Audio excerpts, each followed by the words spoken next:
Many of them come from collections, special collections and conservatories. Not all of them come from wholesale growers, for instance. And sometimes we seek them out in very hard to find locations to sort of rescue them from their condition and to re-imbue them with the poverty that they require to thrive. So I sometimes use that term in reference to a Basho poem, the 17th century Japanese poet.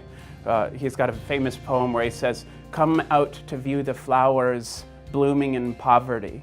This is something that these plants understand, where they see wealth in conditions that we see poverty. And a drought is a perfect situation for cacti. Not to say they don't require water. They like water as well, but in general, cacti and succulents store water. But even to talk about one species as though every plant in that species is the same is difficult. You can grow 100 seeds all from the same mother plant, all in the same conditions, and some will grow much faster and some will grow much slower. Some will die when the weather goes down to 50 degrees, and some will survive with snow on top of them for weeks at a time. The plants are very much like people in that way. They have individual immune systems. Their immune system is one way they communicate.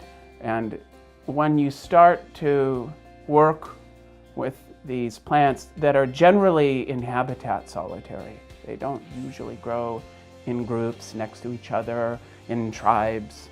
They tend to prefer a solitary growth habit.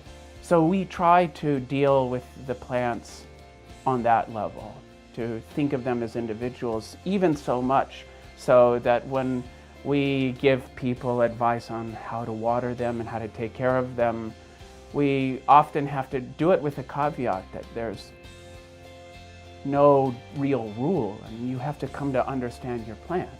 It's hard to talk about cacti in sort of general biological terms because of that.